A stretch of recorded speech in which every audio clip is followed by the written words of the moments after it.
Hi everyone. I know it's a bit early, but maybe I can ask people that are sitting on the left to go more in the middle, because we're gonna try to have it interactive, and it's nicer if if that's okay with everyone. Thank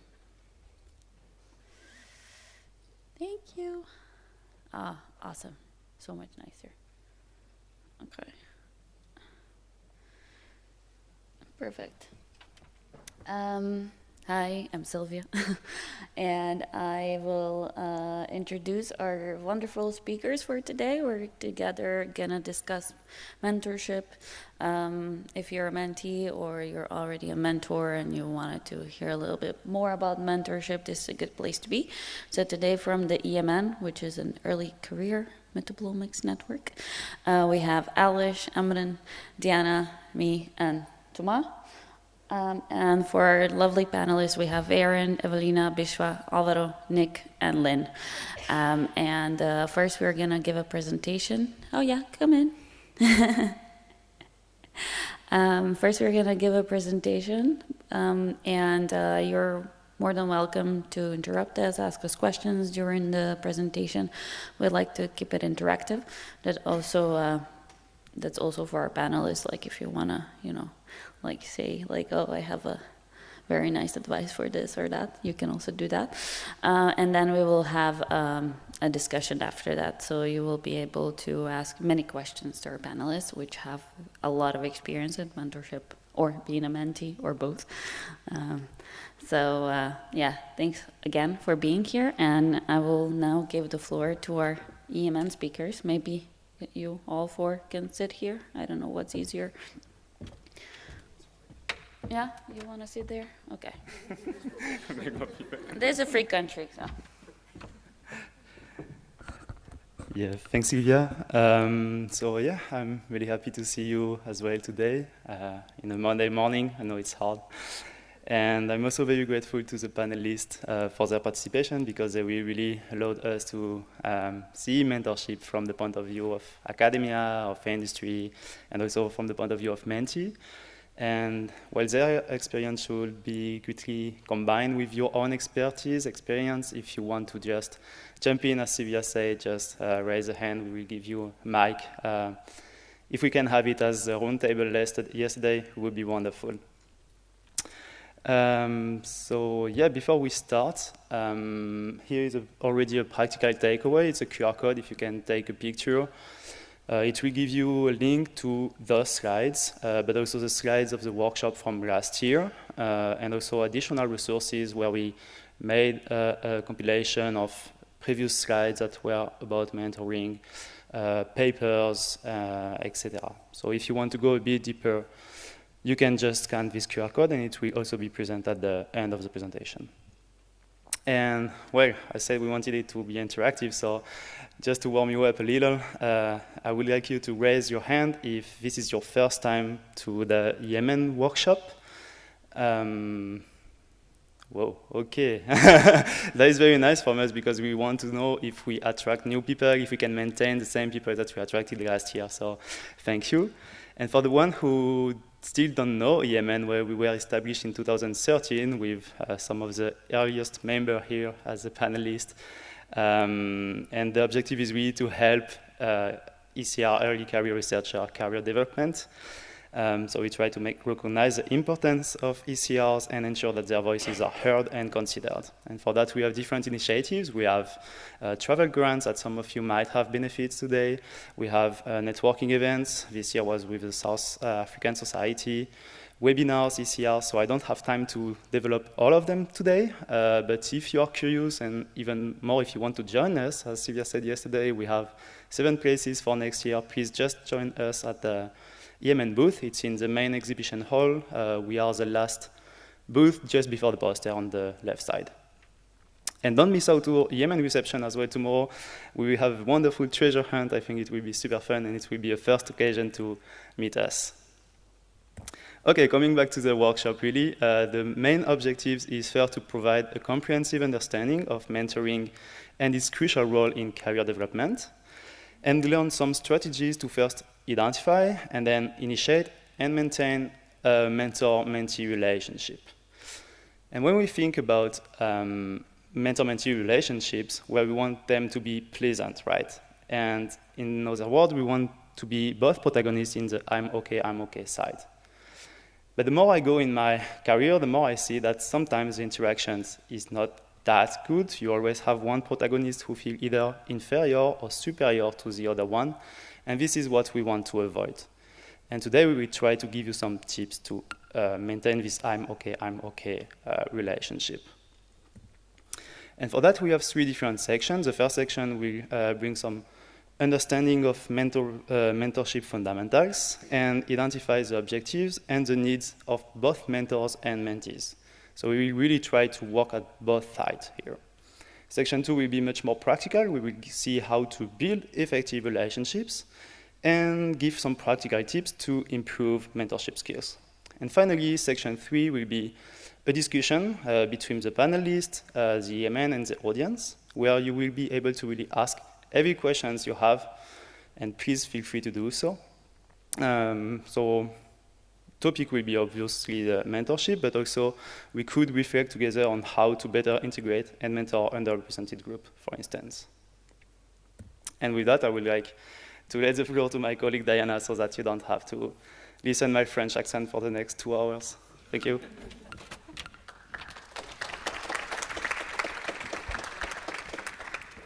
Thank you, Thomas, for the great introduction. And good morning to everyone, first of all. So, why does mentorship matter? That's our question here, and we think it's a good one. So today, we're going to break that down. We will look at where mentorship comes from, what it actually means, and most importantly, how it can shape your career and grow your skills faster and stronger than going just alone. And I don't want, like Thomas said, to be just me talking to you, so let me ask you, have you ever had someone, maybe a teacher or even a colleague, who gave you advice that really worked for you? Okay, great. So that's mentorship. And today we will explore how you can find a mentor, be a great mentee, and even mentor others. So mentorship is all about sharing. So sharing knowledge, ideas, skills, and experiences so someone else can grow. And you can think of mentorship like this. Someone's a few steps ahead of you on the path, and they're shining a light, so you don't trip over the same problems they did. So mentorship, a more official sounding definition, according to the European Mentoring and Coaching Council, is a learning relationship focused on long-term career development. And so who is it for? You, the students, the early career professionals, so people figuring things out. And who helps? Usually someone with more experience, a mentor, someone who's there to help you build your path, but not walking it for you.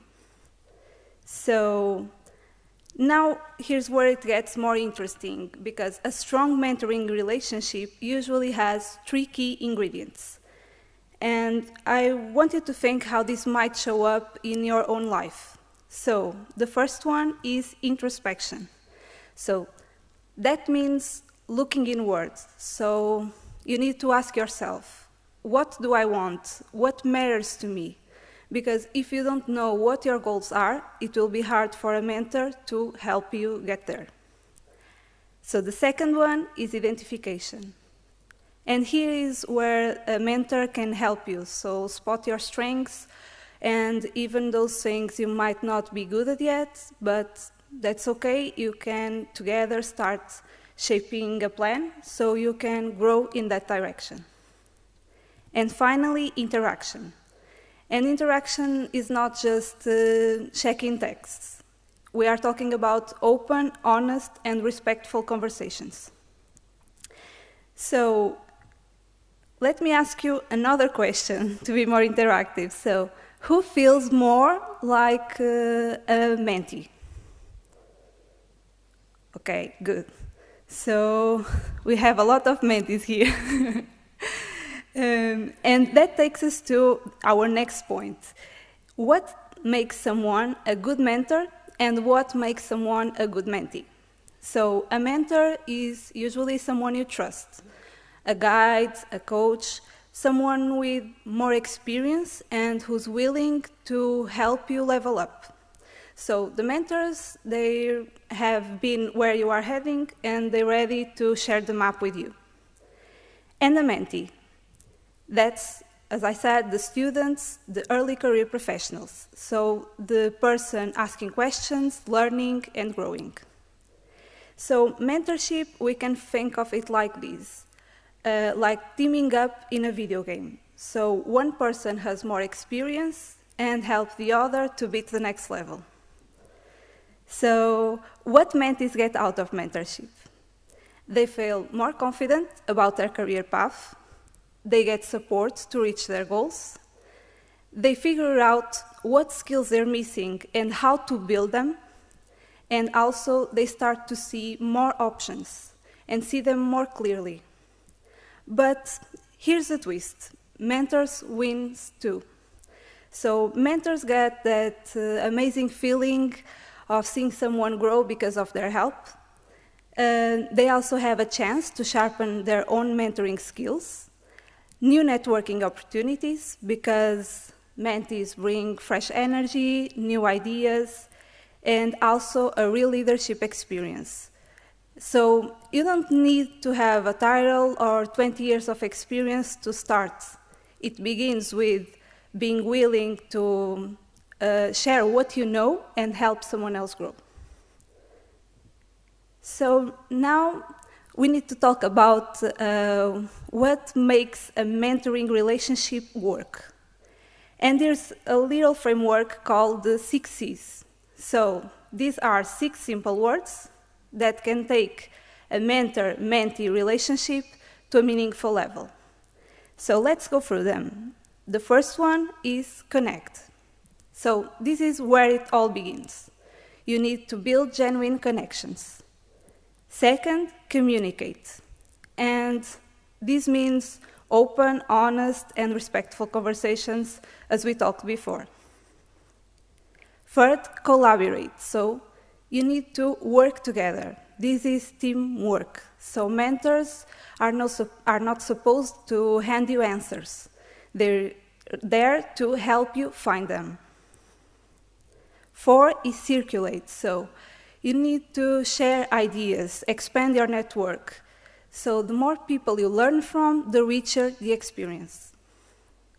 5, cultivate. And that means nurture the relationship. So you need to show up, be consistent, and build trust. And finally, celebrate.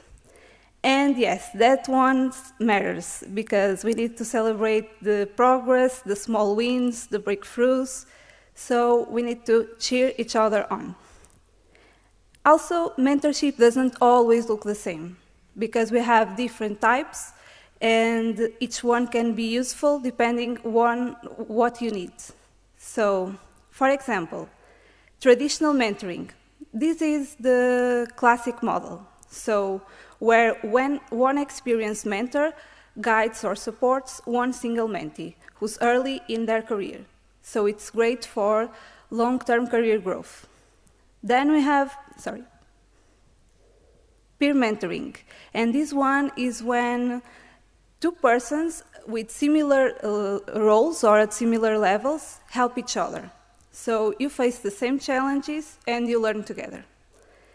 We have also group mentoring, when one experienced mentor guides or supports multiple mentees. And this one is also interesting because you get the mentor's guidance, plus you learn from each other's experiences. And finally, reverse mentoring. And this one is quite different from the others. It happens sometimes when the younger professional is the mentor. For example, say you are really tech-savvy or understand well Gen Z culture. So you could be mentoring your senior colleagues on how to work with social media or new apps, for example. So the point is that mentorship can flow in any direction. And now, the question is, does mentorship actually work? And the answer is yes. And here is some positive evidence. So let me tell you first about a survey led by CBNC in 2019. And it was done on almost 80,000 workers in the USA. And they found out that 9 in 10 workers with a career mentor are happy in their jobs. 71% of employees also said that their company provides them with good opportunities to advance their career when they have a mentor, while only 47% say the same without a mentor. Also, 76% believe mentors are important for career growth, yet more than 54% don't have a mentor. Now, let me tell you about another study. This time came out of the universities of Georgia and Florida. And they found out that many graduate students felt unprepared when applying for industry jobs. So maybe this sounds familiar to some of you. Maybe sometimes we have felt, I've studied so much, but I still don't know what the job market wants. So this was what happened here. And because of this, these 2 universities launched the mentorship program in 2020. And only 2 semesters later, they found out that the students are more ready to take on job applications. They built professional networks they didn't have before. And also, even the mentors said they got a lot out of it. So that's a win-win relationship. It's what we want with mentorship. So it means that mentorship, whether we are receiving it, or doing both, it's backed by real results. So mentorship builds skills, confidence, and connections, and most importantly, it works both ways. So mentees grow, mentors grow, and everybody wins. And when is a good time to have a mentor? At any point. So there is no perfect moment.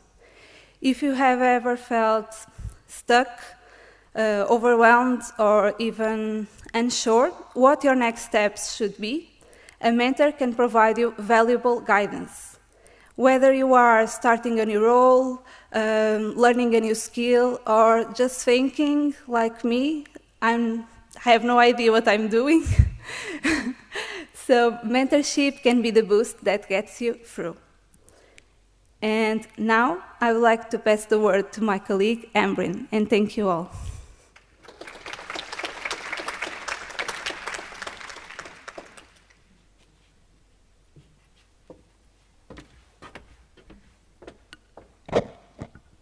Thank you, Diana. So good morning, everybody. Now that you all know who is a mentor, who is a mentee, and so on, let's just talk about how to become better mentor and mentees. And at some point, if you don't hear my voice tends to go down, just raise your hand and I will try to, buckle up. So before we start, again, how many of you have had or is having a mentor? Please raise your hands, and if ChatGPT is your mentor, we need to talk. Thank you. So we can see that we also have a similar situation, so we sent out an online survey on our EMN platform, and we can see that not everybody has or is having a mentor. So the reason that we came across was that they simply didn't know how to become a mentee, or they didn't know how to become a mentor. And if you are one of them, don't worry, that's why we are here for you today. So, how do you become a mentee? You start by defining your goals and needs. This is simply just like, going to a coffee shop, so you don't really ask them to, surprise you with a coffee, right? You want to know what kind of coffee you want. Do you need an espresso? Do you need an Americano? Or do you need some sugar? Do you need some cream? And so on. So you just reflect your situation even while becoming a mentee. So what are you in need of? Are you in a position where you are in academia and you would like to transition into an industry, for example? Or you are someone working in a wet lab and you need some guidance in dry lab, for example. So just reflect on your situation and try to set measurable goals like this. And when you're early in your career, you can have so many goals, so try to prioritize on them. And once you know all these goals, try to research available mentorship programs. It can be formal or informal, and there are many different initiatives. So, usually, mentors can be formally assigned. They usually start with your institution or in your academia. So basically, it can be your PI, for example, or it can be your colleague, or maybe someone who instantaneously replies to your emails. Or sometimes mentoring can also develop organically. So you meet someone over coffee, and then they become a mentor for your life. The most important thing would be not to be afraid to contact them. Of course, you are in a conference now, make use of the opportunity, just go around and ask them if they can become your mentor. And if you are one of these shy introverts, then just resort to sending them an email and just wait for their reply. And there are also different formal mentoring programs, so just stay on the lookout for them. We asked on our online surveys how our EMNs could find a mentor. And as you can see, that the majority of them reached out via email, so that's very popular. And some of them also had a mentor via academic or institutional programs. And as you can see, many of them found a mentor during a conference or a similar event like this. And the formal mentorship program has not been successful, but there are fantastic mentorship programs that are available online, so please make use of them. So here are just some examples. So for example, you have the Females in Mass Spec mentorship program, you have the WOMEX mentorship program, you have the SAI steps, and also RFMF, which I thought was basically for the French-speaking people, but apparently not. It is actually open to everybody. So these are just like some examples, but there are many, so just Google them, or maybe ask ChatGPT and it's gonna give you tons and tons of suggestions. So from MedSoc and EMN side, we have also been working on mentorship. So here is a very nice podcast that we had a couple of months back. Just scan the QR code and you will have a very nice link to the YouTube video on mentorship. And some exciting news for you guys is that MedSoc would soon be launching its own mentorship program. So just stay tuned. Now you don't have any excuses. So once it's time for you, then sign up. And of course, we all love metabolomics, but there are also different mentorship programs that are available beyond metabolomics. So in case you are someone who wants to develop soft skills, you want to improve how you present, not like me standing here and then messing up, but then having a nice kind of presentation, maybe improvise your elevator pitches and so on. So yeah, you can try these. So you have the ERAXIS mentorship program, you have the L'Oreal Women in Science mentorship program, and every nation, basically, most of them have their own mentorship program. Here is just the Australian one as an example, but just Google around and stay on the lookout. So when it's time for you, then sign up as a mentee, and then you naturally get matched to a mentor. So after you have found your mentoring opportunity, again, I'm stressing again to take initiative and communicate. It always needs you to be proactive and ask them and communicate. And as Diana also mentioned, mentoring is a two-way relationship, so always be open and respectful. And beyond that, we asked our board what they want as an ideal characteristic in a mentee. So they were actually looking for the ability to work collaboratively and have clear and achievable goals. Of course, you can dream about whatever, but it's better to have clear and achievable goals. Some of them stressed on effective time management and also a personality that matches with their own. But as you can see at the far below, you can see that they are not wanting you to be having great career achievements. So don't be afraid if you are early in your career and you don't really have any big achievements. Don't worry about that. Just feel free to ask them to be your mentor, and probably you can. They can help you achieve great heights. So now let's just switch gears and think of a situation where you are in a position where you think you could be a mentor. So you don't need to be a PI, you don't need to have a Nobel Prize, of course, you don't need to be old and having a gray beard. You as an early career researcher can definitely become a mentor. So just evaluate your expertise, what can you provide as a mentor, and the readiness is what matters. And start by exploring different programs. Of course, if someone emails you, reply to them, oh yes, I'm willing to be your mentor. But if that doesn't happen, you can also explore different formal mentoring programs. Just sign up on the other way as a mentor, and then you get matched to a mentee. And try to develop mentoring skills. There are several courses available online, most of them free. Try to make use of them, and so then after you have a mentee assigned, then set clear expectations. What is it that you can give to your mentee? And you don't need to have large commitments at the very beginning. Start small and build confidence. And from time to time also seek feedback and reflect on your situation. So what really worked for you? What can be improved?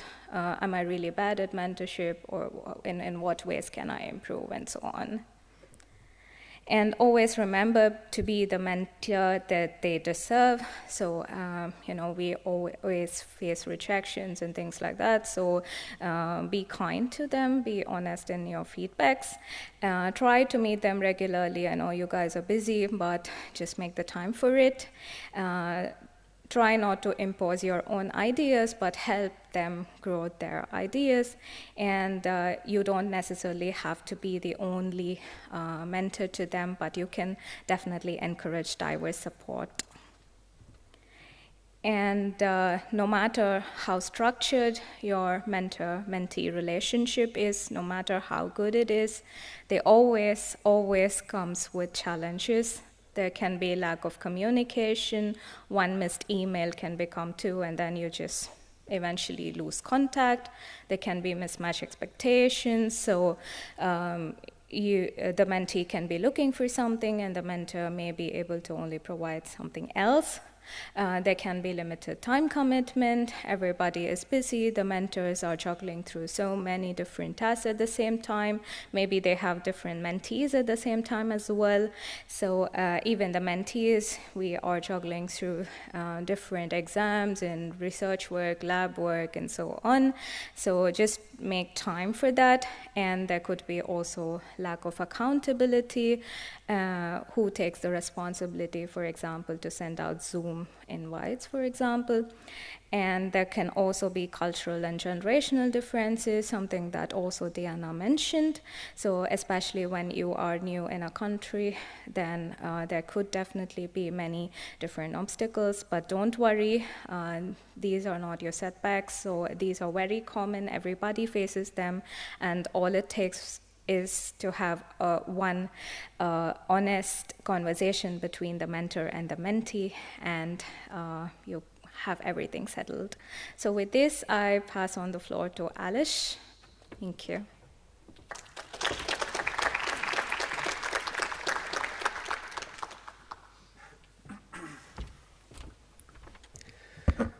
Okay, morning everyone. I would like to thank Ambrin and Diana for a great introduction and addressing the key aspects of mentoring. And now in this last part from me, I will try to show you some tools and examples of mentoring practices and things that you can try yourselves or maybe think about. So the first thing that we are going to talk about is mentoring map. And with this one, I have one question to ask you. Who of you sitting here like Star Wars? Whoa, good bunch of people, that's good. Yeah, because this next example is, I will present it a bit of the Star Wars characters, because it's a really great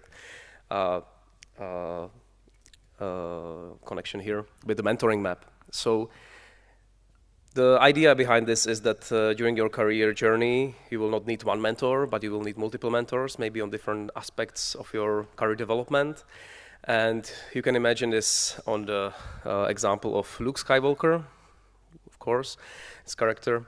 At the start of his journey, he was mentored, or he was helped by his fellow droids, R2-D2 and C-3PO, and then later on the career, then was Ben Kenobi who helped him, but at the end also Ben Kenobi couldn't give him all the answers, so he had to seek Yoda, Master Yoda, to again further develop his skills, and at the end many other characters also helped.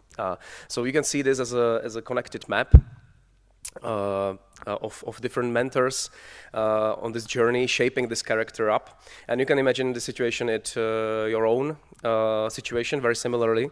So the mentoring map is just about understanding or thinking about different aspects of your professional and career development, and maybe trying to fit into these blank spaces, trying to fit people or some leader examples that you would like to include in these black spaces that could be the role models for you or the mentors for you in this journey. And this is just one example of the map. It can look at many different ways. It can be drawn up as on a blank sheet of paper, on the bullet points, or like a network, as we saw before. But just about thinking that maybe one mentor is not enough. If you think, yeah, but I have this mentor and is working nicely, but I don't get all the answers, maybe this mentor cannot give you all the answers. Maybe you need to seek another. So just about this understanding, and I think in the resources we have also some other links to different mentoring maps you can use. Next, Ambrin already touched upon it a bit with how to become a mentee. Big surprise, yes, you are on a conference and there are many people here, the leading figures, esteemed people from our profession, and it's great to be here because you have a great opportunity to network and to find your mentors, but also mentees. Many people will be approaching you also from the mentee point of view, but actually how to do it, because you are standing at a poster and you have some nice discussions, and then you kind of leave this discussion and you are like, but maybe I should have asked if there could be some more connection in the terms of mentoring. But don't worry, you can still reach to these people by email. Ambrin showed us the results from our online survey that actually the majority of people establish this mentee and mentor relationship via email. So it's a very effective strategy. But how to do it, how to land that email that will actually catch the attention and reignite this connection you had at this conference. It's not super hard. You just need to use some concrete things. So good thing is to explain the situation that happened. We met at the conference in Prague. You remember, great beer, great food, and we talked about. We've been chatting around my poster. It was focused on clinical metabolomics, and you can try to put these very concrete examples so you kind of bring back this memory. And that usually helps to kind of get this hook of attention. Then you, of course, continue kind of a bit more. This is just an example, right? I'm not telling you that you have to write it exactly this way, but similarly. Addressing what topic was the poster about, and then what are you actually seeking? What is your goal in this? Why are you seeking a mentor? What they can offer you? Yeah, I read your papers. I really love the discussions or the new tools you are using or your R scripts. I don't know, whatever, whatever you really like. But again, putting this seed of something really, really important for you. Why did you seek this person? Can help to let them understand why or how they can help you. And in the end, wrap up and definitely try to land that online meeting or some other kind of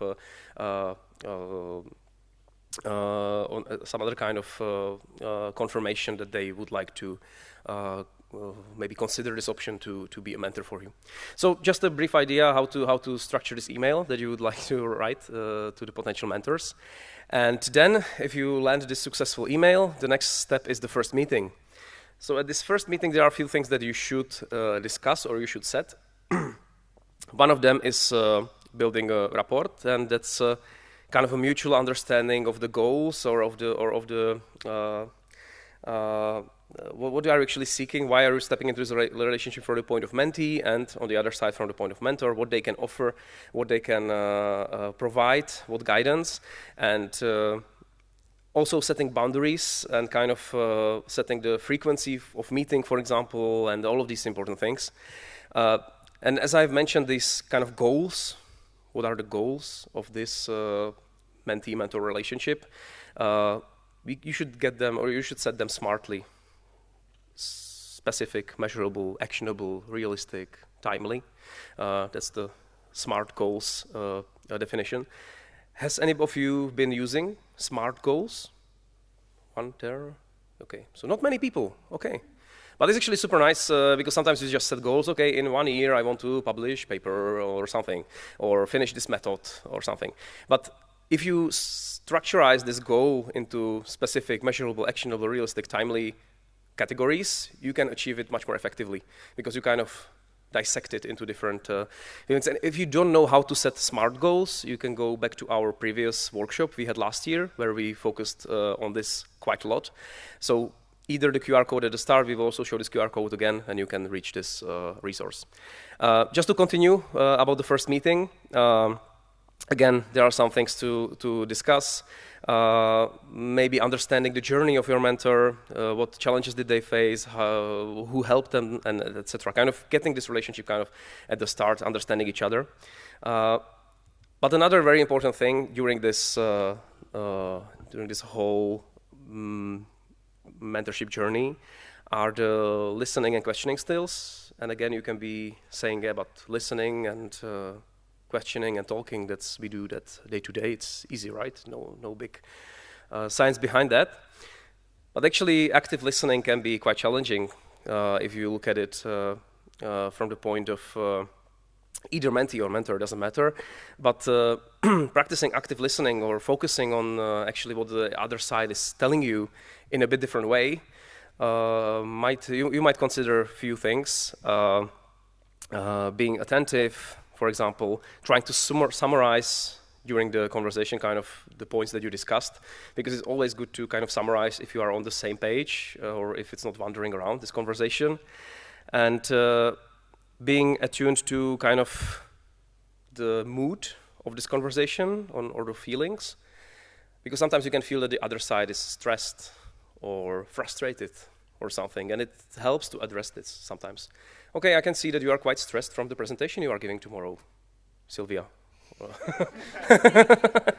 So what is bothering you? How can I help? Or you can add some personal experience. For example, 2 years ago, I was presenting at this GRC conference in Italy, and the minute before I was supposed to go on the stage, my laptop crashed, and I was finishing my last slide. Yeah. So then in the 5 minutes, I needed to download my presentation from online drive, and it was like a 2 days old version, and yeah. So, but it went great in the end. Okay, so just one point. We have some more resources again about active listening if you want to get some tips how to do that. But also what is connected with active listening is giving the good questions. Because again, questions can be many different kinds. We have open questions, very broad ones, probing questions, trying to get a bit more information on a specific thing. And then there are closed questions, yes or no, or one-word answer.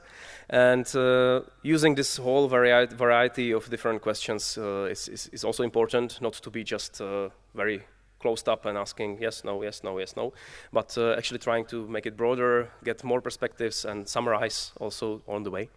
So here are some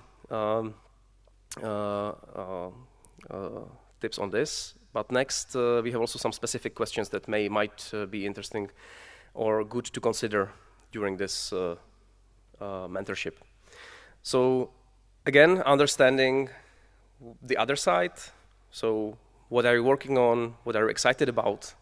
And it's very beneficial to kind of understand the other side in this respect. So not only focusing on the mentoring itself, but maybe getting a bit broader understanding. Another one that I would maybe ask is, so what do you think is the most important skill that got you in your position, or that you landed this successful grant, or anything else? What do you think that I should focus on to be having the same success or future? So here are just like some examples of the questions that you could consider asking in these different brackets. Asking for specific advice, etc. So this is from what you should ask your mentor, but there's also the other way around. If you are a mentor, what you should ask your mentees. So again, understanding the motivation is very important, but mainly what I think is important to really clearly set how you can help. So and also maybe how you how do they want to lead the conversation? How do they want to receive feedback? Do you want more direct feedback, or understanding this also from cultural perspective? We will talk about it a bit later on, and specifically asking what skills or areas do you want to develop, or what do you think you are missing, etc. So just some tips on questions that can spark up some ideas for your own mentorship. We already talked about it, that the feedback is very important because you will constantly be giving feedback or taking some feedback in. How to address it effectively? It's a good question and a long one. I think we don't have enough time to actually spend on this. But we have some tips for you. Maybe if you are struggling with giving feedback to your mentees, and you feel that they don't, take it as well as you would hope for, we have this situation here where a student is presenting a preliminary data, and he wants to write a research proposal. He's quite struggling to receive critical feedback from the mentor and other lab members presented at the meeting, and you can address this situation, or deal with this situation in multiple ways, but we present you two techniques that you can try how to address feedback, and that is the sandwich technique and the SBI technique. So the sandwich technique, I think maybe intuitively many of you are using it already, because basically if you want to give some critical feedback, or constructive feedback, of course, but it's a bit critical maybe, you want to sandwich it into two nice things, right? So it's not too harsh, maybe. And that's exactly the point here with the sandwich technique. So other than just saying you should consider these other options and maybe other ideas from the other lab members, not just stand in your kind of understanding of this problem, but you can start with something positive. So I like how clearly you presented your preliminary data. The presentation was great, but maybe you should consider some alternative interpretation of the data, because it showed that there could be multiple ways how you can explain it, and you chose only one thing, and you stood behind it, and you didn't want to consider other options. But at the same time, I know that you are a great scientist, and you will manage. Okay, and the other one is the SBI technique, which stands for situation, behavior, impact. So this is kind of technique where you dissect what happened. So you first address the situation. So do you remember a few days ago we discussed your proposal for this pathway analysis in the meeting? That's the situation. Behavior, what happened? So, but you hesitated to consider different interpretations, and this might have narrowed your view. And what impact could it have? So it might lead to missing some alternative ways, maybe missing actually the catch. So just something here. And I actually might interrupt this and use our panelists already, because why not? And I want to ask them if they use some of these techniques, or if they have any tips on addressing feedback. Maybe I can find the microphone here. Is it working? Yes. I know I put you on the spot a bit, but maybe if you have some. Nick looks very enthusiastic about it. Yeah, thanks so much for that, Sylvia. Appreciate it. So I definitely use the sandwich technique. It's known as a different type of sandwich. I think people might know it as well. But yeah, being able to, I think one of the main thing is the whole point of constructive criticism and being able to take it and realize that's what it is and not take it personally. I think that's definitely something that, as a mentee starting your career, taking that on as a first step is really, really, really important. It's not about you, it's about the problem, and it's about trying to get through that problem in the first instance. I think that is such a critical thing. As soon as you get that, then you can begin to fly with that relationship to start with. So yeah, the sandwich. The sandwich. Anyone else has? Erin, do you want? Yeah, so when I start my mentor-mentee, I say the biggest thing is about making both of us grow, and so we both have to receive positive and negative feedback from each other. So I expect the mentee also to give me negative feedback of like, you said you were going to do this, and then you got too busy, and that kind of thing. And so, and I'm like Nick though. Then I use the sandwich technique of like, remember we were going to give each other feedback to grow, and then start positive, but then what was wrong. But I always try to make sure that they realize what's coming, because you don't want to like basically slap somebody and be like, oh, your talk was just crap, and then walk out of the room. So just make sure that you communicate really clearly. I always say the biggest thing is communication, because that's where everything breaks down. If you don't have good communication, that's where people's feelings get really, really hurt. So just make sure that they know what's coming. Thank you. Anyone else wants to say something? Do you have any? Yeah, I mean, same sandwich, just that I'm vegetarian, so. Thank you so much. Yeah, I would just kind of put you on your spot, but I was super interested about your opinion on this, because we found these techniques, or we are using them kind of intuitively, but yeah, so it seems that sandwich is the way. So it has been already said that the feedback goes both ways, and there is no best feedback technique, how to address feedback. But what is very important to consider is the cultural considerations that you are working with diverse amount of or palette of people. Everybody's different, from different cultural backgrounds, different religions, and etc. And maybe they have some specific ways how they deal with problems, how they accept feedback, how they give feedback, and sometimes you might feel that the other person on the other side of the table is I don't know, doesn't understand, or you are I don't know. But actually, it doesn't need to be the situation. They just might have a hard time accepting direct feedback. They like to have a bit more smoothed out edges, and maybe sandwich technique could help here. So just the thing that was could be important to consider here.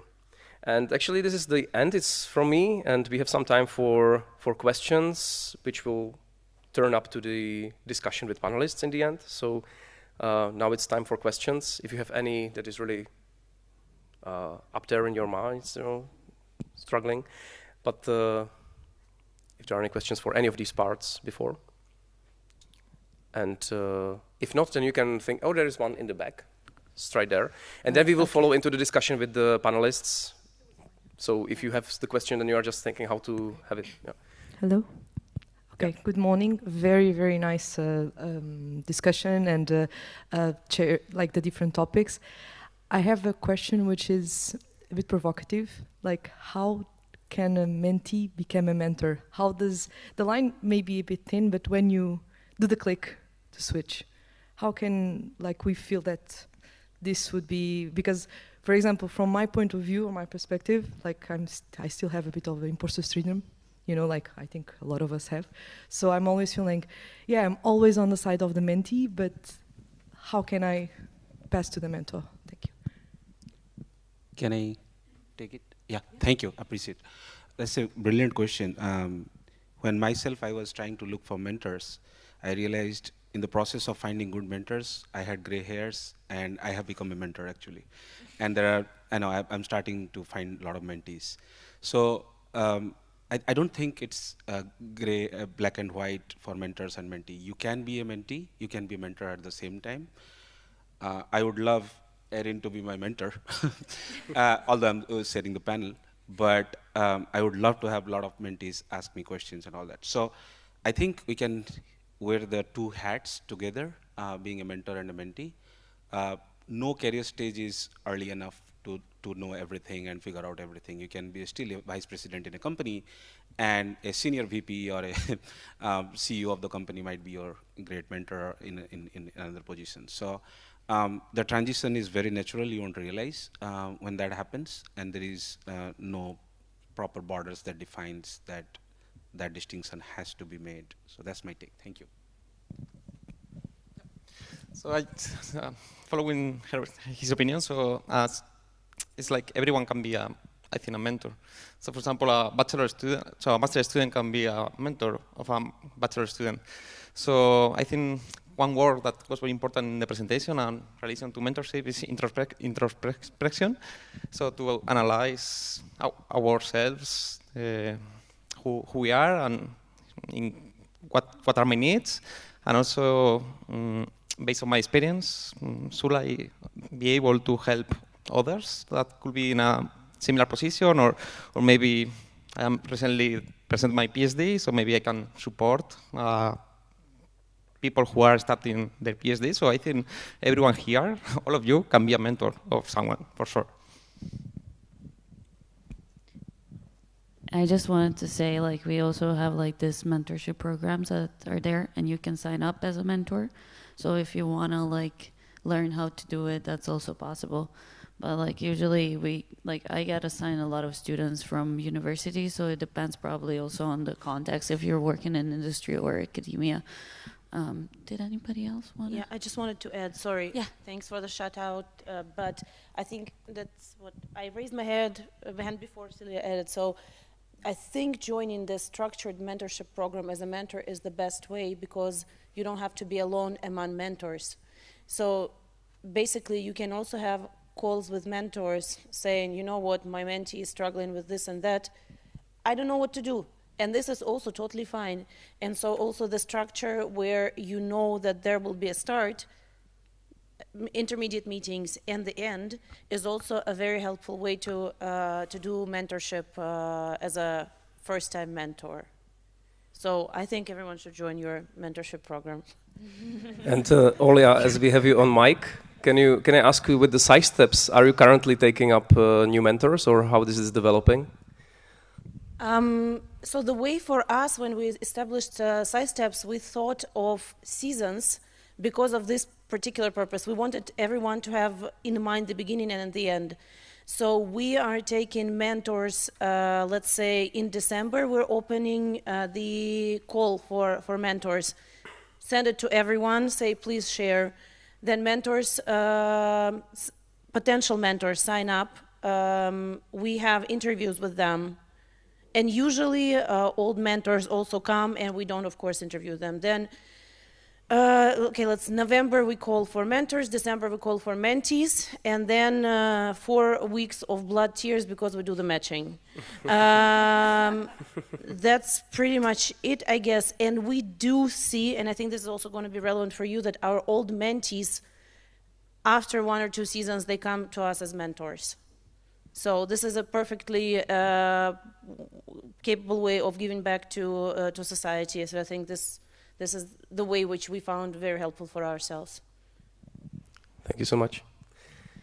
Aleš, do you think we should introduce our panelists Yes. since we started talking about My legs are hurting already. So I think that Thomas, are you I don't know what's nicer. Like, we're a pretty small group. Like, if you still want to sit in the audience or if you want to be there, like, maybe it's easier for people to see you. So maybe we can ask our panelists to sit up. There's some water for you there as well if you talk too much and need to freshen up. So, yeah, you can go ahead. Yeah, you can sit here if you like. Yeah, it's fine. And I think we can... So yeah, no, I think we can continue this discussion. Yeah. So of course still around mentoring, mentorship. So if you have any questions, please just raise your hand. And now all panelists will answer again. So we have one mic here. Well, so I think we should ask them first to introduce themselves. I know that you guys are very famous, but some people might not know you. So. Want to start, Álvaro? Okay. Yeah, sure. So only 3 minutes for the presentation, right? So short. So this is Álvaro. So I am from the University of Granada and Rock Carolina lecturer there. So first of all, thank you for this invitation. For me, it's a pleasure to be here with all these panelists. It's a very pleasure. I was an EMN member from 2021 to 2023. So and one advice that I want to tell of you. Maybe being part of the EMN is not an official mentoring program because it's not basically based on a personal need, but many of my personal growth in terms of leading, communication, improving my international networking. So I feel that experience has been one of my best experiences of my career. So I think you told that you are going to have 7 new positions open. So I think it's a good environment for personal growth. So I will suggest all of you that are motivated to increase your networking, communication, leading skills to join. And hopefully you can be next year here with them, organizing the workshop activities and all of them. Yeah. Okay, good morning. My name is Lynn Vanhaecke. I'm a full professor at Ghent University at the Lab of Integrative Metabolomics. I'm at present a third-year board member of the Metabolomics Society. I've been in science my entire life as a PhD postdoc and then everything until full professor. As a PhD student, I must say that I didn't really had a mentor. My promoter just, let me do whatever I wanted, which was not a problem for me because I was quite of a, let's say, persistent scientist, so I managed. But then becoming a postdoc, I did experience, specifically as a woman, because that was still the situation at the time, that it wasn't very straightforward to get funding and move on. And then I got into this mentoring program that was specifically designed for women, and that really helped me a lot. My mentor at the time later became rector of our university, so from a political point of view, that was useful as well. So it's always good to have a mentor that has, let's say, a big impact at your institution, or at least has a high, let's say, end career within your topic. So that's, for me, really important. Was a really important stage of my career that I could learn from him how I had to, let's say, address different aspects of science to move beyond just, let's say, the ideas, the execution, and the publishing. I think for now that's my main input. Hello, and I congratulate you guys for coming and waking up early this morning and being in the audience. So that shows that you've already taken one big step to this. I'm Erin Baker, so I'm in the USA at the University of North Carolina at Chapel Hill. I actually helped start FEMS back in 2019 with about 7 other international scientists, which was really a fun thing. We just realized, kind of like you said, is there was not a really good mentoring program for females, but we wanted to make it available to everybody. So if you're a guy, you can join FEMS, you can go to the website and you can have all the opportunities, but there was just nothing really for women to talk to other people. And so during COVID, we thought that the mentorship program would be really important for everybody so that they could learn a little bit more about how to mentor and do mentorship, because there are so many times people needed advice and there really wasn't anything formal available. So I really, if you guys aren't in FEMS, guys, girls, anything, go ahead and just go to the website and you can sign up to receive the emails. I think the mentorship program, and you guys are starting one, so you should join theirs, but if you need another option, I think the FEMS mentorship program usually starts in the fall and then runs through the academic year. Some advice for you guys is I think you should have lots of mentors. So I have mentors that are peer level mentors that I can go have a beer with and just kind of blow off steam from the day, because you don't want to blow off steam to your students or other people that you might be working with. Postdocs, whoever. Because they might think they're going to lose their job if you're like, oh man, we just lost all the grants and what am I going to do? It's good to have a peer mentor, to have somebody going through that too. It's also good to have mentors high level, low level in different universities in different countries. Just be like, is your country doing this? Like, this seems really messed up. Is there anything that I should do? But don't think about one mentor, and you can keep them casual. They don't have to be like, oh, we're going to meet every week. I meet with some mentors maybe every other year, some mentors, once a month to have a beer. It doesn't have to be super formal. Thanks, Erin. Hi, everybody. My name's Nick Rattray. I was one of the people that helped start the EMN in 2013. So 12 years ago it started. There was eight of us that started it. And I think now, how many is there, Sylvia? Hundreds? Few hundred now, right? So I kind of helped set up. And I think in that time, I've had 3 different jobs. And all 3 of those jobs I got through my network, pretty much got my foot in the door through my network that I helped develop within the Metabolomics Society. And those jobs have been a postdoc, a research fellow, and then another fellowship that I got at the University of Strathclyde, where I am now. I've been at Strathclyde for 6 years. I've now recently been a full tenured professor, and I think the whole background of that has been underpinned by the EMN and the way in which I suppose you get exposed to opportunity within the society. And when I got my fellowship at Strathclyde, very much like Erin suggested there, I had a range of different mentors to cover different areas. I had a mentorship for a mentor that covered the business aspect of my, the spin out sort of stuff that we try to do in research. I had a mentor for the clinical aspects. So I've got quite a high level surgeon that I know over in Ireland that helps support that aspect of my research, and then another academic mentor, and then a couple of other mentors that I said are like mates, right? You just go for a pint and it's just like, oh my God, this hasn't worked. Help me out with these sort of things.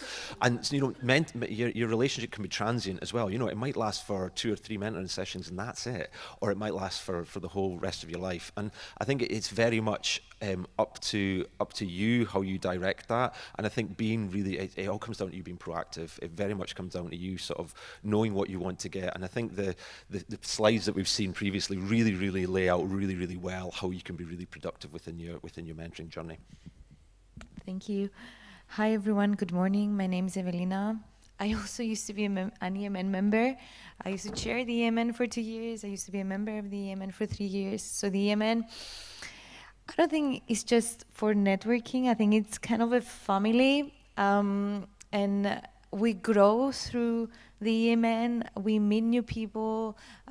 We make connections. Like this year has been very special to me because I saw 2 people that used to be EMN members, and I haven't seen them for so long, and it was so special for me. So what I'm trying to say is that try to be in groups, try to meet people. The EMN member is a great community to meet new people.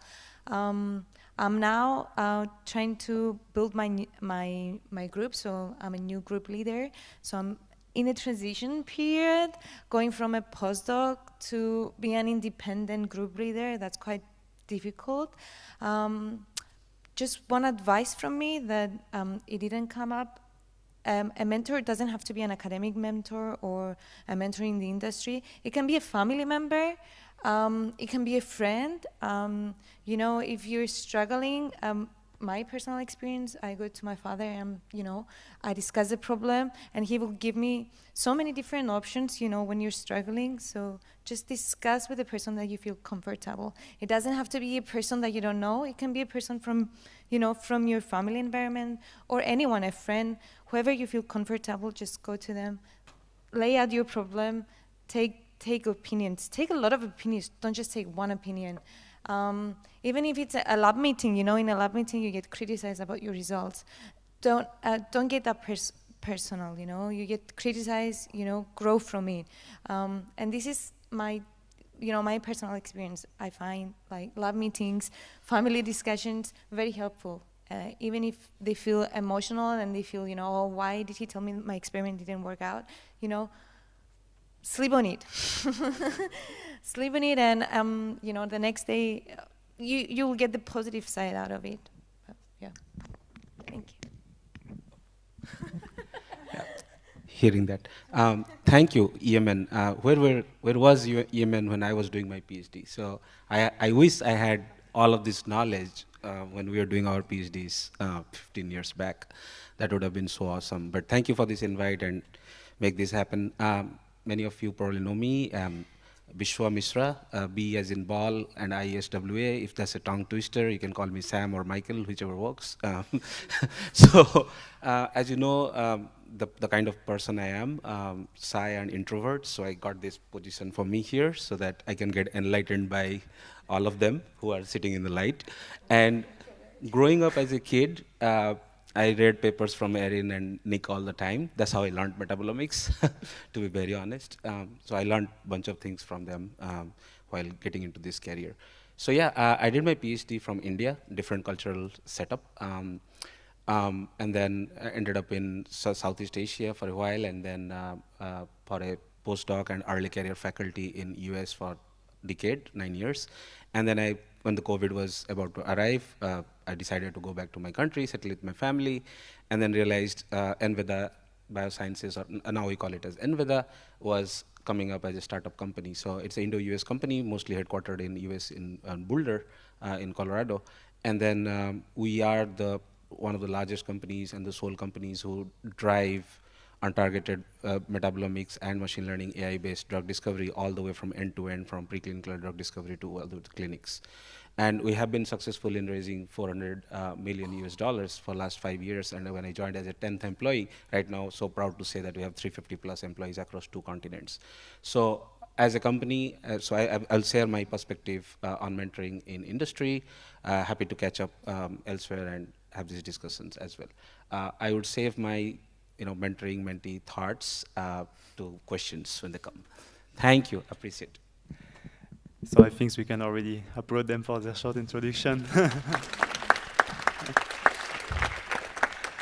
And yeah, so very different background, very different regions, very different stage of careers. So I think it really offers great opportunities to ask any questions you have about mentorship. If you have perhaps practical situations that you want to discuss, it can be a very various type of questions. So yeah, please, the floor is yours now if you have questions. Does anybody have their, oh, there's Shawnee. Okay. Thank you. Is it on? You hear me? Yeah, okay. So I'm a junior postdoc at the moment, which means I'm following all these leadership, communication courses, everything. And I want to circle back to the sandwich method, because I'm getting a lot of mixed feedback on it, where they say some people are super positive about it and other people say anything before the but is bullshit. So I want to kind of get your opinion on it, but also, do you experience that it works best with certain people, and if for other people you use a different method? Yeah, your take on that. Okay. In my experience, and that's the way I've been mentoring for, let's say, the last 10 years, it's really individualizing, because you have to learn to know a person, to know what level of, let's say, feedback they can accept. Some people, you don't need, let's say, an entire big sandwich with a lot of positive comments. You can just directly say, this was wrong, just do it again. And then, but then others, you need like a half an hour and really carefully bring the message, because otherwise they get demotivated. And then, of course, you can do the conversation again, and it's not efficient for both of you. So in my experience, it's important to learn to know first the people you're working with, and then based on that, individualize your sandwich. And it can be all kinds of sandwiches, to put it that way. So that's how I think it works best. So it's true that there's pros and cons. So yeah, indeed. Yeah, I would totally agree. Just to add a little bit, Especially if you have a close relationship, it's good to know what that person's personal situation is at that time. Like, I have a student whose dad just recently died, and like right now, if she did anything wrong, I would feel really hesitant to criticize her because it could really go the wrong way.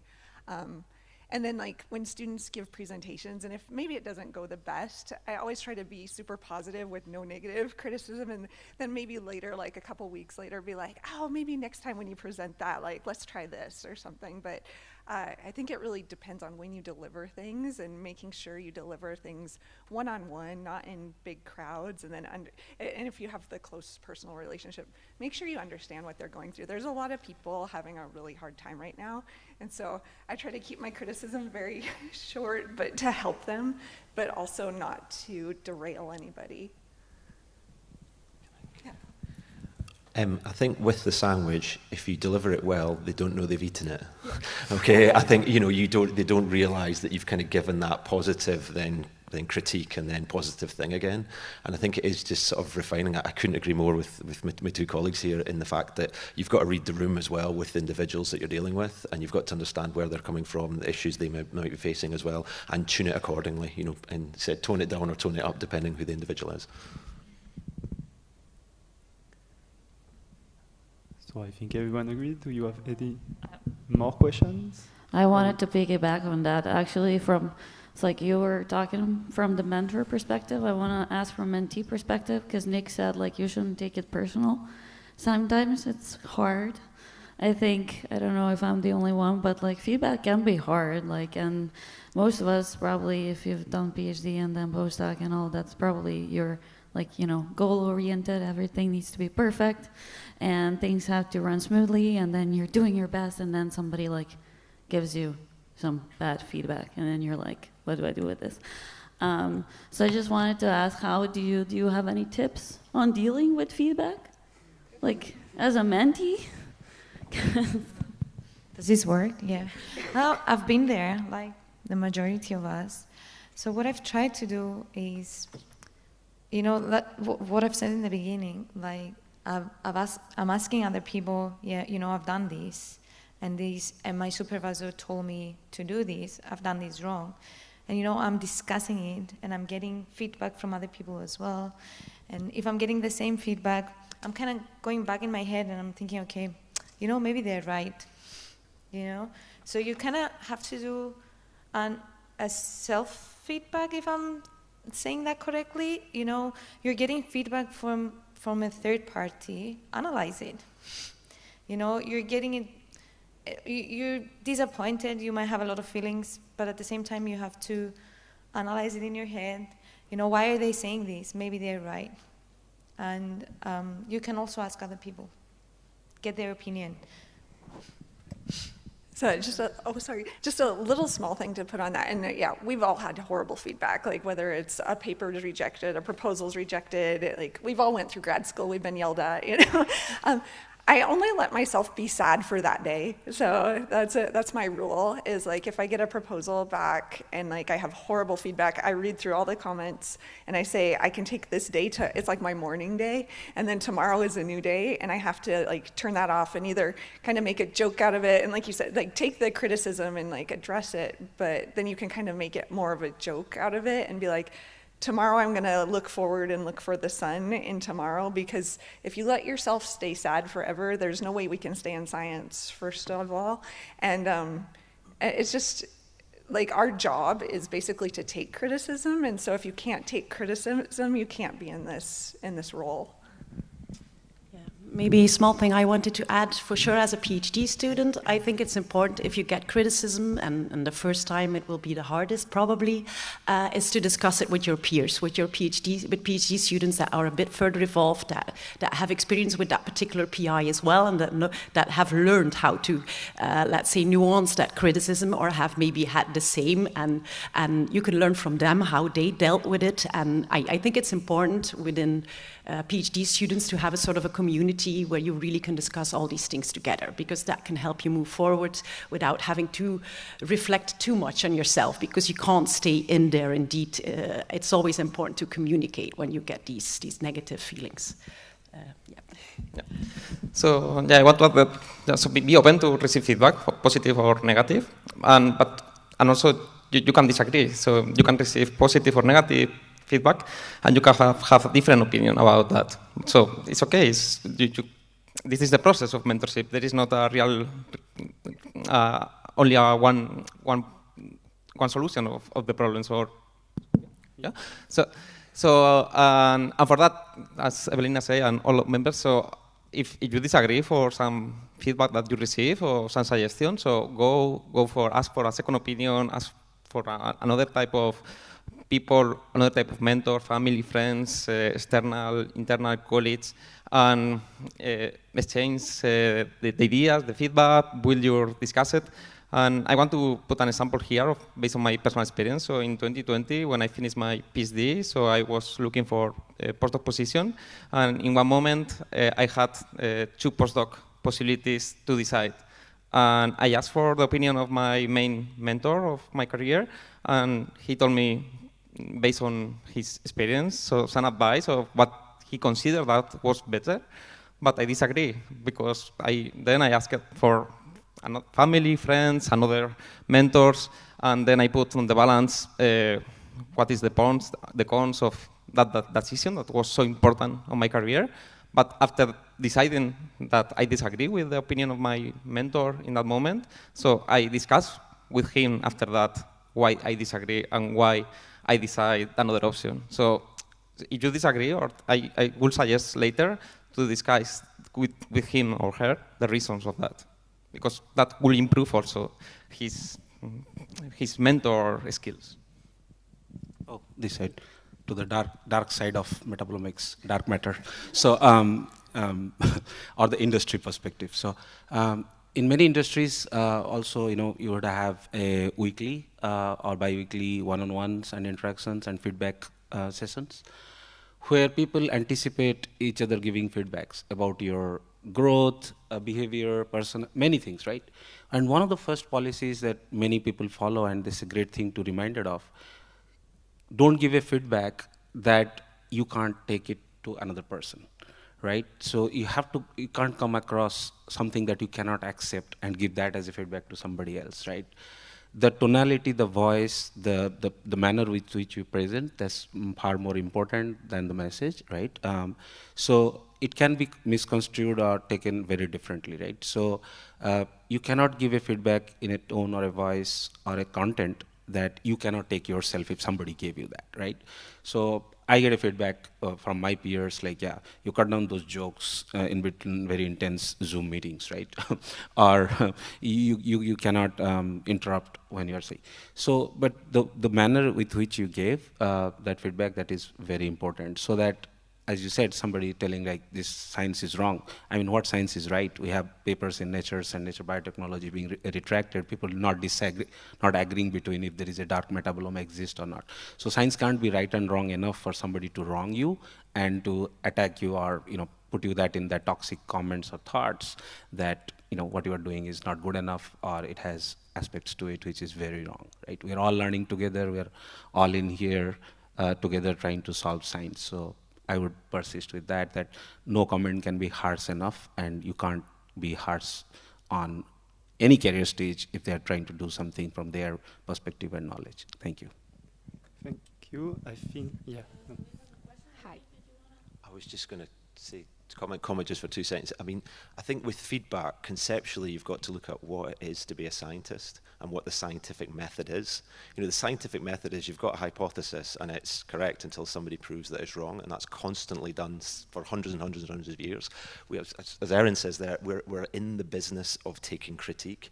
As you get sort of higher and higher and further on in your journey, you want more of it. You absolutely, I want people to rip my work to bits in order to make it better. I do, though. I want people, if we want to try and cure cancer and do, I'm clinically focused, we want to try to have this big impact in society.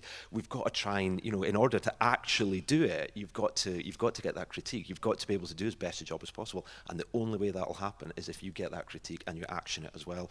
And you get, I suppose, from my personal perspective, you get a turtle shell, right? You get a skin, you get a leathered back from all the critique. I know if you look at sort of the grants that are submitted in the UK, it's something like it's about 15% of grants get funded by the UKRI. If you look at Nature, they get about something like 30,000 submissions a year to the Nature journal, and they publish about 80. So that's a lot of rejection, right? That's a lot of leather backs that come from the back of that. But again, it's just as you go through your journey, you will learn to, I suppose, identify when somebody is being, not constructive, and you ignore it, and when it is constructive, you absolutely action it. And I think it's learning that and sort of channeling it and seeing it as flip that criticism as to something that's going to make you grow. And I think once you get that in your head, then it just really makes it a lot more easy to deal with these things. And I totally agree. Again, agreeing with Erin, you do have that day of like, oh my God, I can't believe that got rejected. But then you just have to get on with it and where am I going to submit this next? Where's it going to go after it? And just recycle until it actually gets submitted or actually gets accepted. Hi everyone, thank you so much for your intervention. It was amazing. I'm a postdoc, and similar to me, I have some colleagues who are in the step now of jumping to the next position, the next step, setting up their own laboratories and so on. And so they are now at the stage of doing that, and so looking for mentors helping with that. These mentors, ideally, they want to be in the same field, because it's important that they know what we are talking about. But what they faced is having mentors that at a certain point have completely exploited the situation in their own favor, and seeing that kind of relationship has usually discouraged me. So I just wanted to ask you if you have ever been in that kind of situation, and how have you set the boundaries to avoid these kind of issues? Can I take it? Sorry, just to get started, thank you. I think I have a question for this audience too. How many of us think that our PhD supervisors or postdoc advisors or guides, whatever we call, are our mentors? Raise your hands. Yeah, no right and wrong answers. That's a very thing that we can discuss for days. One thing people have started to realize that there is a clear conflict of interest when you make your supervisor, guide, thesis advisor, postdoc advisor, or even faculty mentor as your mentor. The reason being, there is always a self-interest, invested in there. You go to your PhD supervisor and ask, hey, I have been tired doing this doctoral thesis for 5 years. Do you think I should finish, or I should take 1 more year? And he goes, oh, in my lab, everybody takes 7 years, so you have to work 2 more years. So was that the thing that you wanted to hear, right? As opposed to going to somebody like a doctoral thesis committee member and ask yeah, I have spent 5 years in this lab, I'm not getting papers, or things like those. And then they give you perspective. Yeah, it's a struggle, and they can give you some path guidance and things like those. So culturally, coming from a country, from my master's to PhD and whatnot, we always thought the PhD supervisor is your mentor. So we never tried to search a mentor for years and years. And then that didn't help a lot. And I shouldn't say this way, but the PhD supervisor or thesis advisor or postdoc advisor, they're the ones who mentor you for all kind of science, starting from how to hold a pipette to writing papers to writing grants and whatnot. So on that aspect, if you ask a very successful academician, as the PhD student or a postdoc, I want to go to industries, no, everybody in my lab ends up being a faculty, why are you going to industry, right? Those kind of thoughts will come. But up to you whether you want to receive it positively or do something else. I looked up to a mentor in my master's, very excellent faculty trained abroad in UK. After I finished my PhD, I showed him my thesis. I did PhD elsewhere, and he saw my thesis. Yeah, it's an average thesis. I think you should go to UK and get another PhD done. I'm like, that's not a great advice. He was a great mentor, by the way. Still, he mentors me. Just that I didn't take that advice to go for a second PhD. I said, that's good enough for 5 years of, training, and I think I want to transition and move to the next stage. As a faculty, As an early career faculty, I just, gate crashed somebody's office, very old faculty, very senior. I told, hey, mind being my mentor? And he said, yes. And we started coffee over every 2 months, and he gave me career advice, like, yeah, I'm going to India, I want to find a position there. He said, yeah, that's your choice. I think family matters a lot. You have to hit the career and life balance well. And so he supported me, right? And he gave me different perspectives of staying back versus going back to your own country and setting up your own labs. So those kind of, so I don't, your mentors may not be from the same field.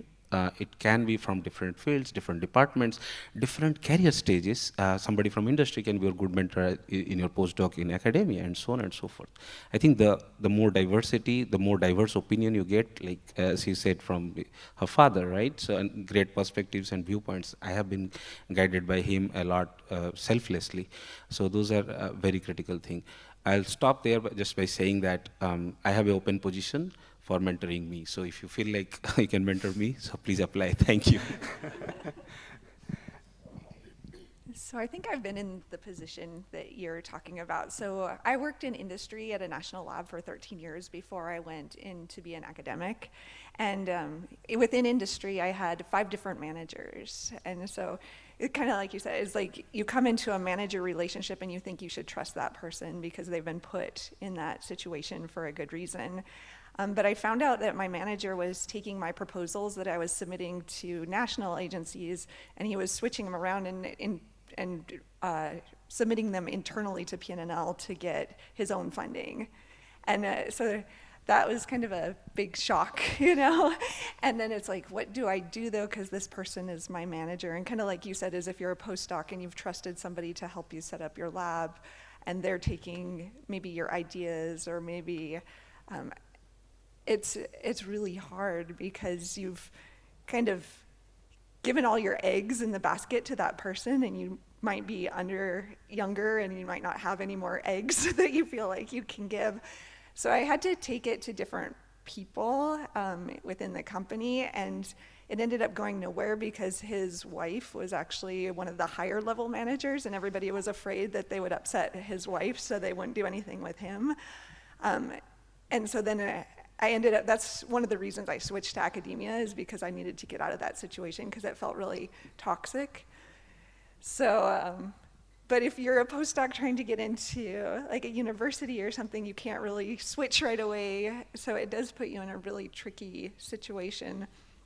I think the biggest thing is maybe to vet who you would trust, as talk to other like peers or people and see if you can get somebody that knows somebody specifically that has worked with them, that trusts them.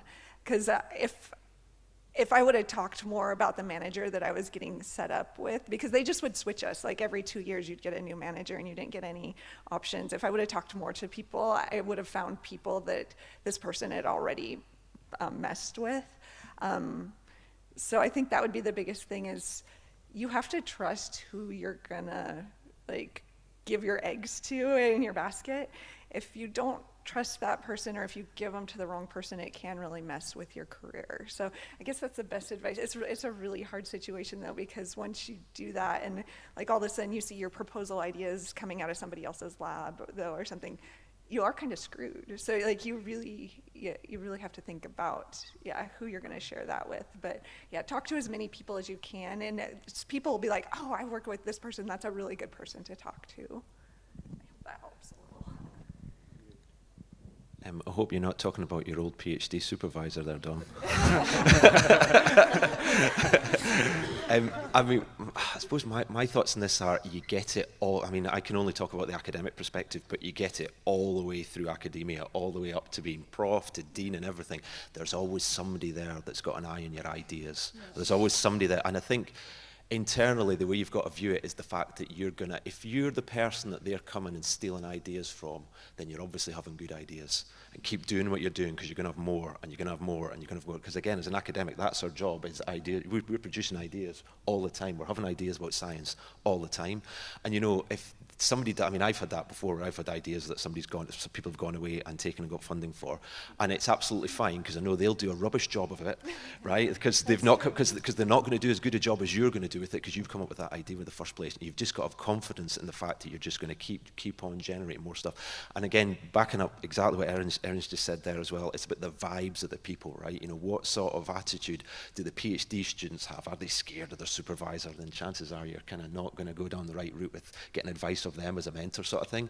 And it's, you know, it's assessing the situation and assessing those individuals that work around that person that you're thinking about having a mentorship relationship with, or you know, the faculty that you're going into, whatever, and just getting the vibes right. And if it's right, then you know, you're always in a better place to go for it. Thanks a lot. We have another question. Hi, hello, I'm Juliano, I'm from Germany. I am a PhD student in the second year now. And first of all, thank you for the workshop, I think it's great. And my question is from a mentee point of view, so I think I'm in a situation of lack of communication sometimes. And I would love to implement more feedback with my mentors. But yeah, it's kind of hard to ask for feedback, because also I would love to give feedback to my mentors, because I would love them to improve, because also sometimes I don't feel happy with certain things, besides that they are great, of course, but I would like to ask for an advice or approach, how to approach my mentors to implement more feedback, besides me being brave to ask for it. But yeah, thank you. Just really quick, kind of like the question you asked earlier, is if you don't feel like your PhD advisor, or maybe your advisor is your mentor, it is really hard to give feedback, and maybe you don't want to give feedback, because that's my PhD advisor wasn't a mentor, really, and so I never felt like I could give him any feedback back. And so it depends on what relationship. So whether you are in a mentor-mentee relationship, or if you are in more the pyramid scheme, like they're the boss and you just are the minion under the boss type of relationship. But that's first, kind of identify your relationship with them, and if you can give feedback. Because I think if I would have given feedback to my advisor, it would have went really badly. So that's one thing to think about. If you are in a good mentor-mentee relationship, then just say that let's be able to give each other positive and negative feedback. And so say like one thing you're doing, almost like the shit sandwich, you know, I'm probably not supposed to say that, but like one thing you're doing really well is this, but one thing I'm having a hard time with is this. And so give like both a positive and a negative feedback, and then be like, how about me? Like, what is something I'm doing well, and what's something I can work on? And so just kind of, then you can kind of give each other feedback back and forth, because with my mentees, I turn into a mentee half the time. Like, I feel like we switch roles back and forth. And like somebody was saying, like, they teach me about Taylor Swift, and they teach me about Gen Z, and like all that kind of thing. I'm like, I can't relate to my students in my class. Like, help me with this kind of thing. And so be able to switch back and forth, and then that gives you more ability to kind of talk more freely. But if you guys are in a relationship where it's more the pyramid scheme, be careful about giving negative feedback to somebody that really isn't your mentor, but more an advisor.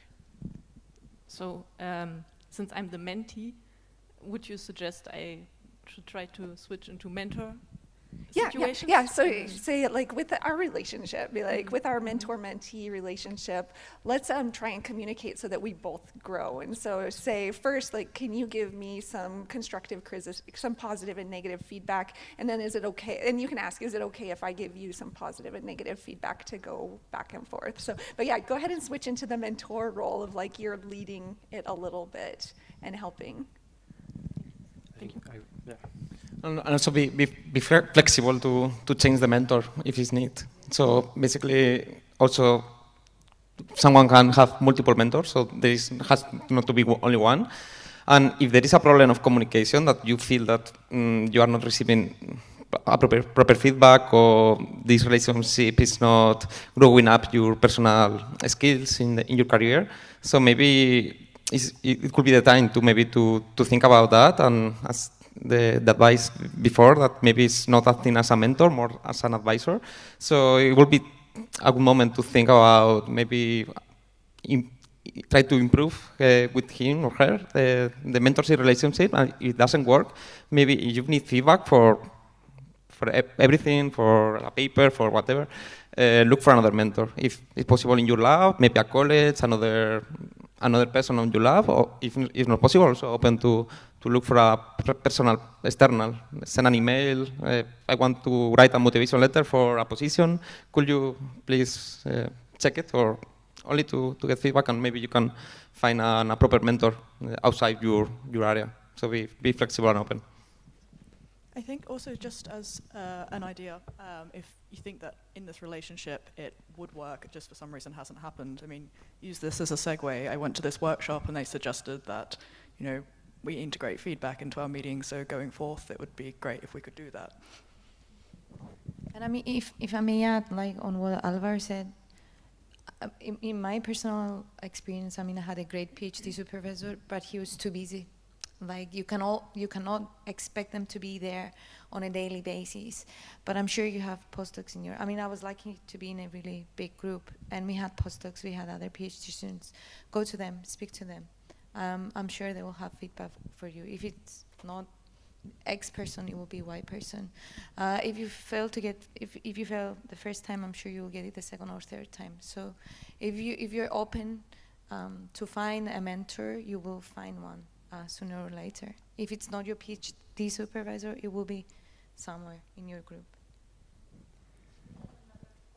Just before, I think I wanted to speak. I can add something else about choosing a mentor, because sometimes maybe we are thinking about a senior professor to get advice for a senior, but I think, as we said, so we can have multiple mentors. I think one mentor, if, for example, as I said before, if you are a master student, I think a good mentor will be a PhD student, because he is potentially have more time than a potential senior researcher, and also he's going to know very well the current situation about the PhD positions, what are the requirements to apply for PhD position, because he's in that position right now. So if you are a master student, you want to be a PhD student, so look for a PhD student mentor. If you are a PhD, you want to get a postdoc position, look for an early career who is currently an early postdoc.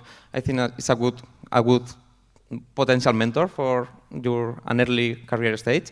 And of course, you can have another potential senior research mentor, but think about that. Just before that, to complement this, we also discuss about some techniques, like the sandwich technique, like the 6C. And if you take in picture this QR code, it will link you to our resource file, where you have much more details about how to giving some tips to communicate with your mentor or mentee. And at least I have read a lot about like science articles, some other presentation, and it's really, really useful. Hello. Again, I am sorry. I have another question, which is, when do you feel, or how can I say, how do you say to your mentor, or you cannot say to your mentor, I don't know, but how can you feel like, okay, your mentor, which has been guiding you, you start feeling that it started to be a plateau, you know? You feel like you're not being their mentee anymore. They mentored you. So from my personal experience, I feel like, yes, I was mentored, but then when I started to get in my career of starting to having master students or PhD students, and I started to have my own projects, I felt like my mentor was like, okay, you're mentored, so go. And currently I feel like, okay, he's not mentoring me anymore, but I think he still feels like in a position of mentorship, but you know, how can we say each other like, okay, I think this get to the point that maximum that it could be, so, but in a respectful way, of course. I do not know if my question was clear. So, Okay, so imagine, in my case, my PhD master supervisor. Can I just ask the reason? So you have the feeling that that he's over mentoring you, or that he he's mentored wasting me. your time, or He mentored me. So he mentored me through my master thesis, my PhD thesis, and now that I have my own postdoc, my own research project, and everything, it doesn't mentor me as much as before, so I feel like, okay, I'm not being mentored as I should be, so, but how can I say, okay, respectively, like I think this reached to the... Well, I think you have to, in your communication towards him, treat him more like a colleague than as a mentor. And gently try to build that communication around you are running that particular project. I have a similar, and talk about things towards him more as a peer than as a mentee mentor. And that is something that has to grow gently, because of course it still feels probably for him as you are still the mentee, but it's not something you can make happen overnight. I think it's something, and I mean, there's always something you can still learn from somebody that is much more experienced than you. So there's still things that he can probably give to you and the other way around. But then if that will naturally grow, I think, into a more of a peer relationship. So I would focus on having your communication lead to that direction. Just to add, so I kind of in a similar situation with my PhD advisor. We don't really have a mentor-mentee relationship, but he thinks he's my mentor, and so he always has to tell me what to do.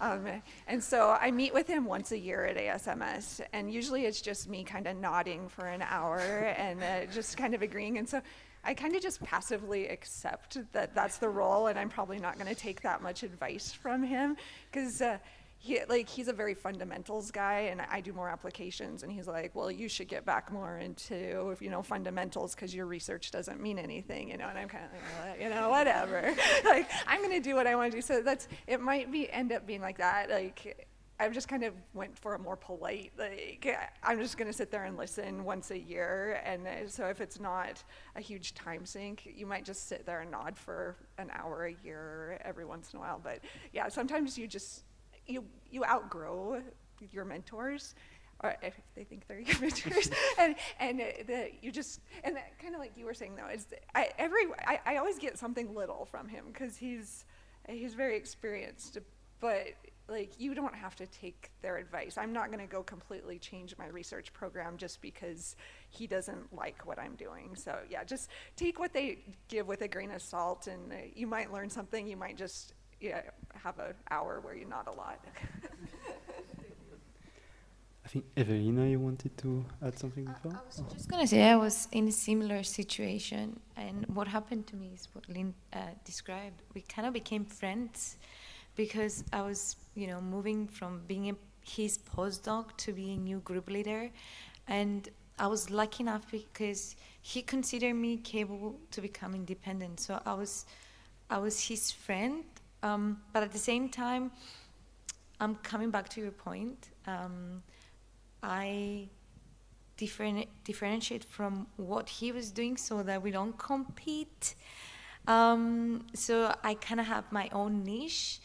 He gave me, a lot of help, but I built on his help. I found my own research niche, and at the same time, we became friends. So he helped me a lot. So maybe in order to not compete with your mentor, I don't know if it's helping you.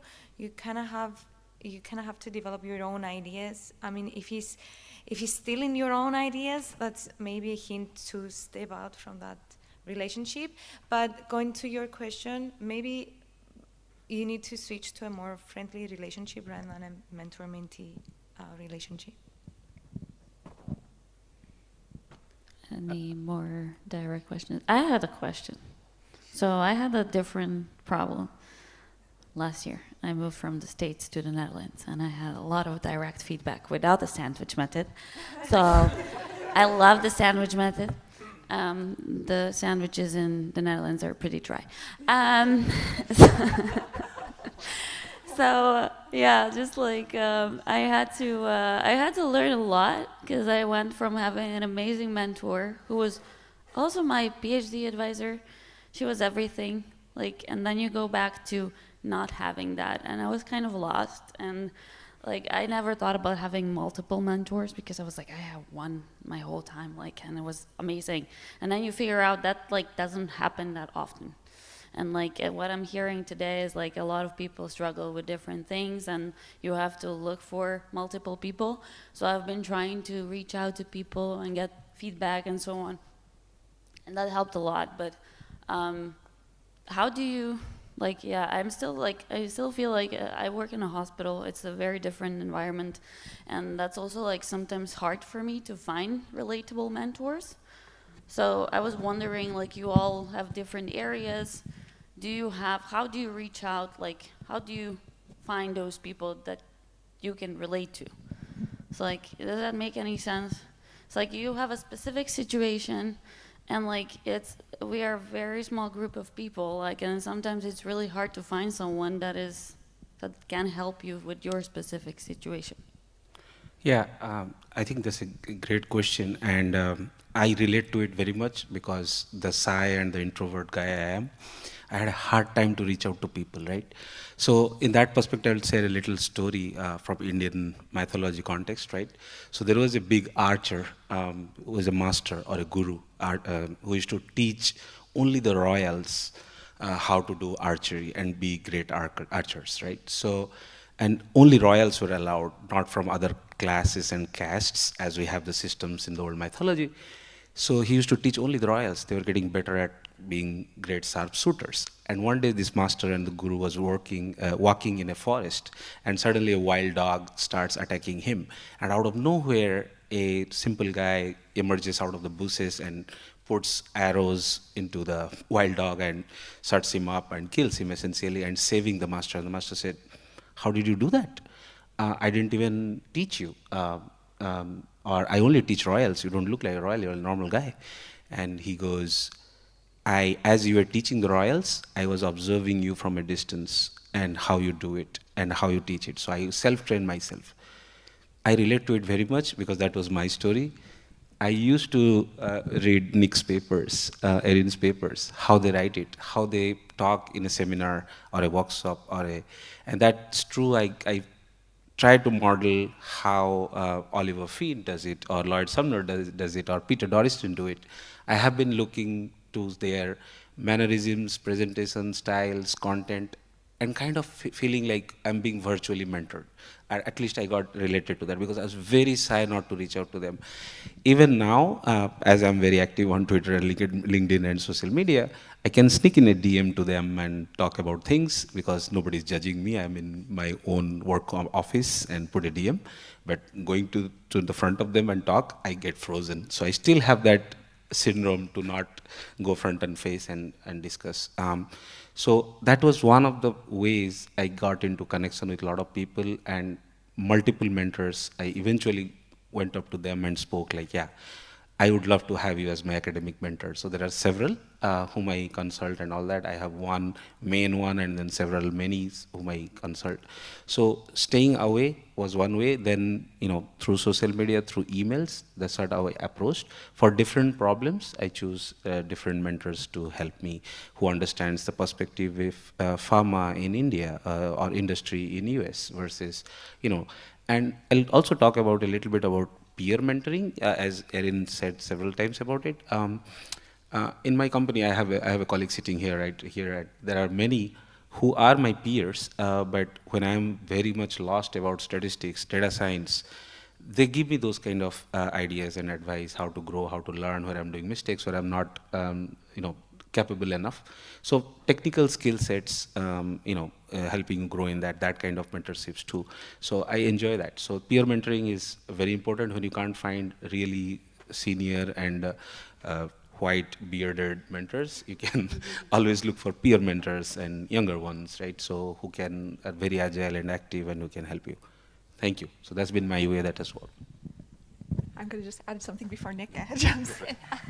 So don't ever, like if your advisor is actually your mentor, don't ever forget about them. Like I love when my students reach back out and they're like, we know you're busy and like with your group and we don't want to bother you. And I'm like you guys reaching in is like wonderful. Like it's kind of a breath of fresh air sometimes. So don't feel bad about reaching out to your older mentor or because that like makes our day when it's like our kids come back to us just to say hi, you know, and they didn't leave and just forget about us. So that's always really precious. The other thing is if you're looking for mentors, like say in your city or town, I look for a lot of events, like women in science events, or maybe even just women in small business events, and I go attend those. And I've met some really good friends and mentors that way where they think about things in a totally different way. Where I'm running a lab, they might be running a small, you know, a cosmetic business or something. And they give me a lot of really good hints. One of my really good friends is actually a clinician in the hospital, and I met her through one of those events. And she was just like, I just needed to get out of like the hospital and meet people. And we talk all the time. So just maybe look for something that's in the town to meet more people. Thank you. Erin's answered this far more nicely than I was going to answer it. And one of the ways I was going to answer it was the concept of professorial ego, right? And it comes down to the ego of the mentor. You know, if I get an email of somebody randomly who says, Nick, I want you to be my mentor, my mentee, instantly my ego's like, that's awesome. Well, that's cool. You know, this person wants me to input into their development. And I think, again, coming from the academic perspective, it's our job, once you kind of get higher up in the position, in the position in academia, it's our job to feed back. It's our job to train the next generation. It's like part of the role.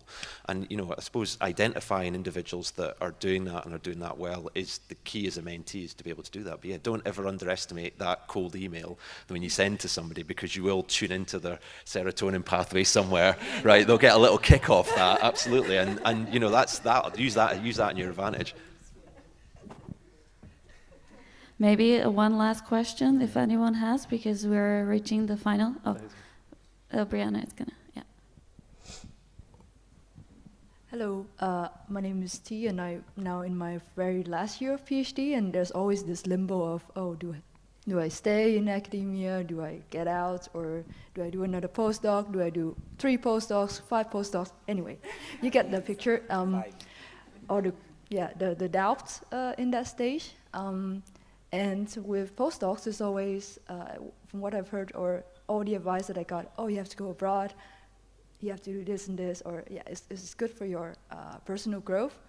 But at the same time, you also want to, I know, at least in my stage, I feel like I want to stay in the same place and stop moving around a bit, because it takes also a lot of energy to move across different countries. And I was wondering, how do you deal with that? Or how can you make the best choice for your own, or balance out this life versus postdoc or career situation? Can I start this one? I think it comes down to the opportunity that's put in front of you. You know, and if you really want to get a postdoc after your PhD and you narrow yourself down at the city that you're in, you're going to be waiting. You might get lucky straight away, or you might wait 2 or 3 years before that position comes up. Whereas if you're open to traveling the world, you probably get a position pretty quickly, or you get a position more quicker. Is that right? Quicker. Sorry, that's the right way of doing it. And so it does come down to that, like, how much time are you willing to spend versus how far are you willing to travel, because there is a balance between that. No, I think it's really a balance you have to make for yourself. Where do your priorities lie? Is your career at this stage of your life more important than your family or your direct environment? I know it costs energy to travel, but it will indeed speed up your career if you do. So it's really a balance you have to make for yourself and know for yourself what you want to do. But in any case, I mean, reaching out to people that have similar issues, like by being in this community, can help you figure out what you really want and what direction you want to go. So I think it might be good to talk with some of the peers that are in a similar situation and see how they address that. Thank you. I think my perspective here would be, having been there and done it, is there is no template for success or path, right? Everybody writes their own scripts, and it's very custom scripts. And they say me, how you reach here? I'm like, I have no clues, just that I got pushed out of this position and that whatnot. So different cultural perspectives. In India, for example, if you graduate, the first thing everybody does, you have to find a postdoc in US. And I didn't get one, so I had to go to Southeast Asia, spend there 2 years, and then ended up. And then you keep postdocing till you break that cycle, become a staff scientist or early faculty, then you look for industry and so on. In Europe, I hear that there is a lot of bonus points for mobility, right? People keep moving, and that's treated as a great thing for all sorts of reasons. And why you go for, right now the cultural things are changing. In India, people are getting independent not by going outside alone, right? Of course, you have access to more better instruments, infrastructure, access to resources in US when you get trained and get exposure to these great people in the panel here and learn a lot of things. But right now, a lot of PIs are getting trained in abroad and coming back to their own countries, and they're able to mentor well and give them exposures to there. So right now, a lot of fresh PhDs are doing postdocs in India itself and getting faculty positions and doing really good job being independent and whatnot. So there is a cultural change happening or a systematic practice that is happening, that you don't have to move, but different people have different objectives. I had to learn the best metabolomics happening in best part of the world and get that exposure back that I would never get sitting in my country alone, right? So plus I wanted to experience the cultural diversity, the openness, the thought process that the great PIs give you exposure to. So multiple reasons for that move, right? I know an intelligent, very smart friend of mine who did PhD. He would have got postdoc in any great institution across the world, but he never applied because he had a family situation where he thought that that's more important for me to take care of my parents than to move for a postdoc. And those who are very industry focused, they would love to go for a couple of years and come back, or first join industry, then go for a postdoc on a leave and then come back. Everybody has a very different scenarios, and I would think you should have your own clarity, even though you can be guided by what happens as a cultural practice. Everybody does, but then it's your own call and decision. I'll stop there. Thank you. So thank you. Yeah. Thank you for this last word. I think I see a timer here before the, I don't know, room explode or something. So I just have some conclusion words. I hope you enjoy this workshop, that you will go out of this room with some being sure that mentoring is important, that it can bring you many things as a mentor or as a mentee. I would also like again to thank the panelists for your presence, for your inspiring insights, and for sharing personal advices and personal life experience. So I think we can applaud them once again. And thanks to you as well. Can you just stay for a picture? Can you just stay for a quick picture? Not in front of the thing, because last year I did a very bad thing and we all had a horrible picture. So thank you so much. And thanks a lot for coming. And if you have any questions, I'm sure you can catch up during the break. We just need to do a mandatory photo, so sorry about that.